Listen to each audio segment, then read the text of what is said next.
La tour Eiffel a failli disparaître.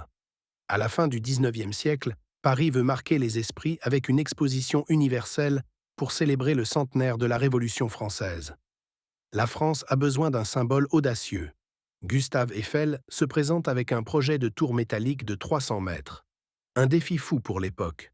Beaucoup la détestent. Des artistes, des intellectuels affirment que c'est une monstruosité.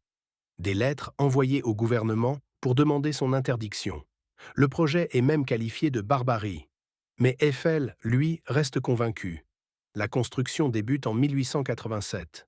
En à peine 2 ans, la structure emblématique prend forme.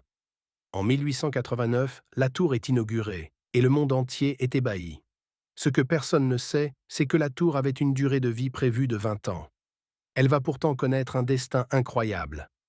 Le saviez-vous? Pendant la Première Guerre mondiale, elle sert de station d'écoute pour intercepter les messages ennemis. Elle devient un véritable atout stratégique. En 1937, Paris veut la démolir, mais l'opinion publique s'y oppose. La tour, devenue symbole de la ville, ne peut pas disparaître. Aujourd'hui, elle attire près de 7 millions de visiteurs par an. La tour Eiffel ne s'est pas arrêtée à son rôle initial. Elle devient un symbole de résilience et d'innovation.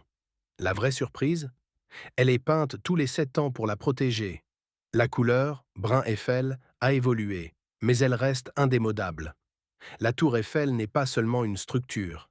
C'est le cœur battant de Paris, un témoin silencieux de l'histoire et un joyau intemporel.